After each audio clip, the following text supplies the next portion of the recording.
स्वागत आपका। फिरोजपुर के गांव घलखुर्द के गुरुद्वारा साहिब में एक नाबालिग के साथ छेड़खानी का मामला सामने आया है, जिससे कुछ ग्रामीणों में गुरुद्वारे के रसोइये के खिलाफ काफी गुस्सा था, जिन्होंने इसके ऊपर सख्त कार्रवाई की मांग की है और पुलिस ने रसोइये के खिलाफ कार्रवाई करते हुए उसे गिरफ्तार कर लिया है।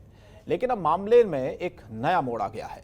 फिरोजपुर के गांव घलखुर्द में इकट्ठे हुए सिख समुदाय और ग्रामीणों ने इस मामले में सीसीटीवी फुटेज को चेक किया, जिसमें नाबालिग लंगर हॉल में जाती दिखाई दे रही है और नाबालिग के परिवार ने आरोप लगाया था कि लंगर बनाने वाले ने रसोई में कुंडी लगाकर यह काम किया, जबकि दरवाजे पर कोई कुंडी नहीं है। और इसी मौके पर सिख संगठनों कुछ ग्रामीणों ने कहा कि पक्षपात के कारण इन सब का राजनीतिकरण किया गया। फिलहाल इस मामले में जांच की जा रही है। पुलिस का कहना, जो भी दोषी होगा उसके खिलाफ कार्रवाई होगी।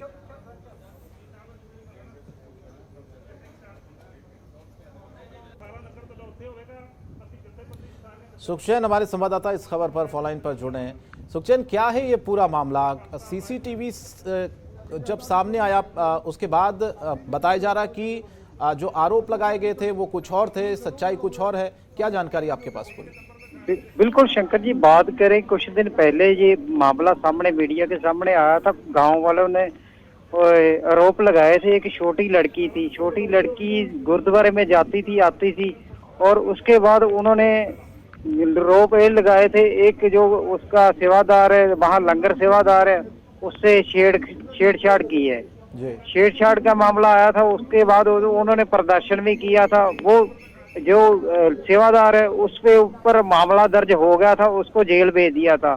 उसके बाद ये सत्कार कमेटी ने सीसीटीवी फुटेज खंगाली, उसकी खंगाल के जो मीडिया को दिखाई और पुलिस को दोबारा ये रिपोर्ट दी। पुलिस ने इसकी जांच की और जो जांच में पाया गया दोषी उसको जी हाँ जी चलिए, बहुत बहुत धन्यवाद आपका इस तमाम जानकारी के लिए।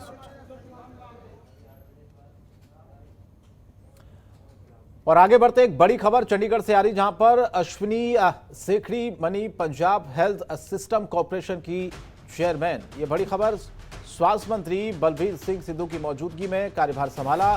स्वास्थ्य व्यवस्थाओं को और मजबूत करने के लिए काम किया जाएगा।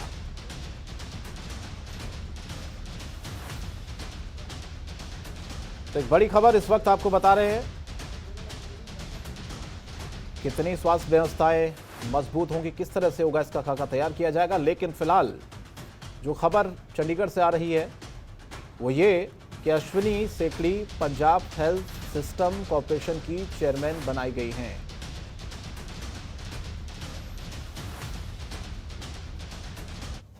और एक और बड़ी खबर चंडीगढ़ से, जहां पर स्कूलों में कोरोना की रोकथाम को लेकर पंजाब सरकार पूरी तरह से सतर्क है। कोविड गाइडलाइंस का उल्लंघन करने पर अब सीधे कार्रवाई होगी। स्वास्थ्य मंत्री बलबीर सिंह सिद्धू ने ये निर्देश जारी कर दिए हैं।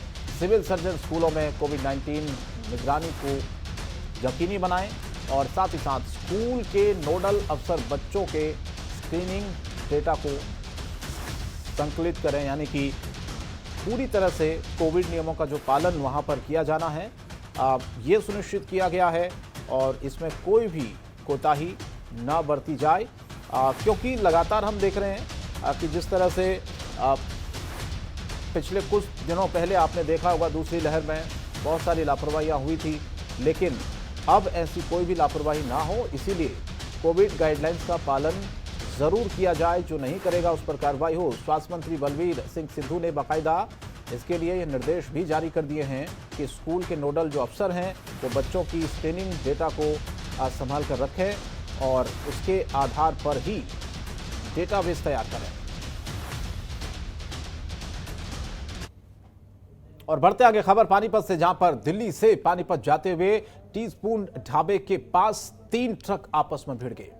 जी हां, टक्कर इतनी जबरदस्त थी कि तीनों ट्रक बुरी तरह से क्षतिग्रस्त हो गए हैं। हादसे में एक ट्रक चालक बुरी तरह से घायल हुआ है, जिसे अस्पताल में भर्ती कराया गया है। ये ठीक हादसे के बाद की तस्वीर आप देखिए, किस तरह से ये जबरदस्त हादसा हुआ। हालांकि ट्रैफिक भी काफी देर तक वहां पर रोकना पड़ गया एक हादसे की वजह से। तेज रफ्तार ये 3 ट्रक थे, जबरदस्त तरीके से टकराए और यह हादसा हुआ। सुबह 6 बजे हमें सूचना मिली थी कि 3 ट्रक आपस में दिल्ली से पानीपत जाते वक्त 30 पूर्ण ढाबे के पास में टकरा गई हैं, जिसमें एक ट्रक चालक का जो ड्राइवर वो इंजर्ड हुआ था, उसको हॉस्पिटल भिजवा दिया है और जिस भी चालक की उसमें लापरवाही मिलेगी उसके खिलाफ सुबह। और टोक्यो ओलंपिक में भारतीय पुरुष हॉकी टीम ने कांस्य पदक जीता है, जहां पर जीत के बाद कुरुक्षेत्र में खुशी की लहर दौड़ पड़ी है। इसी बीच थानेसर के विधायक सुभाष सुधा तमाम व्यवस्थाएं रद्द कर खिलाड़ी सुरेंद्र पालड़ के घर पहुंचे और कहा कि जब सुरेंद्र पालड़ घर वापस आएंगे तो जोरदार जश्न मनाएंगे। इस दौरान सुरेंद्र के कोच गुरविंदर सिंह ने कहा कि हॉकी का स्वर्णिम काल वापस आया है और इसमें सभी खिलाड़ियों का योगदान रहा है। सुरेंद्र दूसरी बार ओलंपिक खेल रहा था। एक किसान के बेटे ने 2004 से जब हॉकी खेलने की शुरुआत की तो 2012 में एशिया कप में कांस्य पदक आया। उसके बाद पीछे मुड़कर नहीं देखा। उपलब्धियों का दौर लगातार चलता रहा। टोक्यो ओलंपिक में शुरुआत में निराशाजनक प्रदर्शन के बाद जिस तरह से खिलाड़ियों ने प्रदर्शन किया, उससे मेडल टैली पर यात्रा समाप्त हुई। उन्होंने सरकार से कहा कि प्रदेश के 5 ओलंपियन हरियाणा से बाहर नौकरी कर रहे हैं, उन्हें क्लास 1 की पोस्ट मिलनी चाहिए।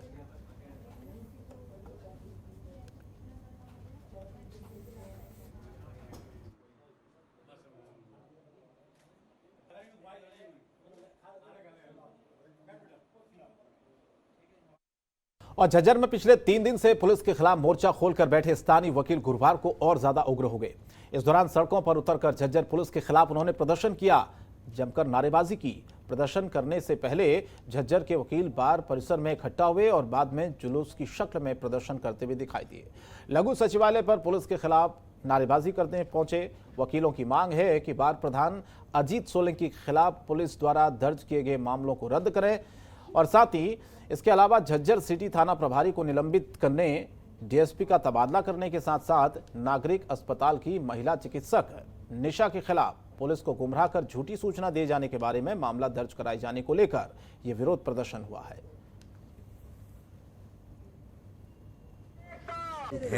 हमारी मांगे जायज हैं। हमारे प्रधान के खिलाफ या जो भी एफआईआर वकील साहब के खिलाफ की है वो बिल्कुल गलत तथ्यों पे कर रखी है। जो शिकायत करता है वो खुद कह रही है कि हम हजारों शिकायतें भेजते, कोई कार्रवाई नहीं करते। इन्होंने आधे घंटे के अंदर एफआईआर भी लॉन्च कर दी, प्रधान की डॉक्टरी भी करा दी, मेडिकल भी करा दिया। और आम आदमी कितना दुखी है पुलिस प्रशासन से।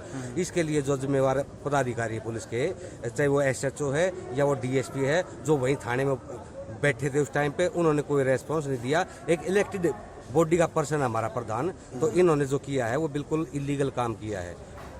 इसके लिए हमारा प्रदर्शन आगे भी जारी रहेगा।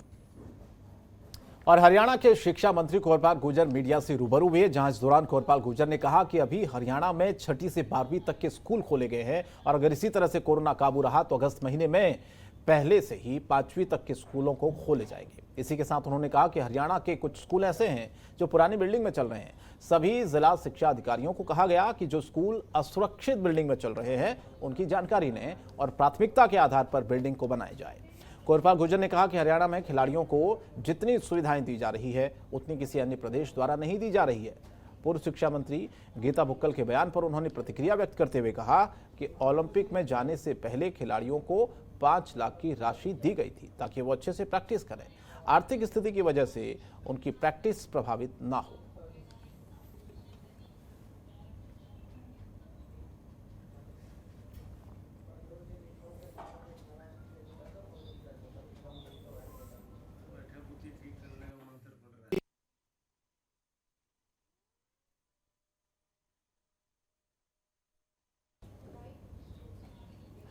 आगे बढ़ते कुछ और खबरें दिखाते हैं आपको। फरीदाबाद में सुप्रीम कोर्ट के आदेशों के बाद वन विभाग ने अरावली इलाके में अवैध रूप से बने फार्म हाउस, बैंकेट हॉल और शिक्षण संस्थाओं को नोटिस देना शुरू कर दिया है। इस नोटिस के अंदर सभी को 7 दिन के अंदर अपने संबंधित डॉक्यूमेंट जमा कराने हैं और अवैध रूप से बने निर्माणों को हटाने के लिए भी इसमें कहा गया है।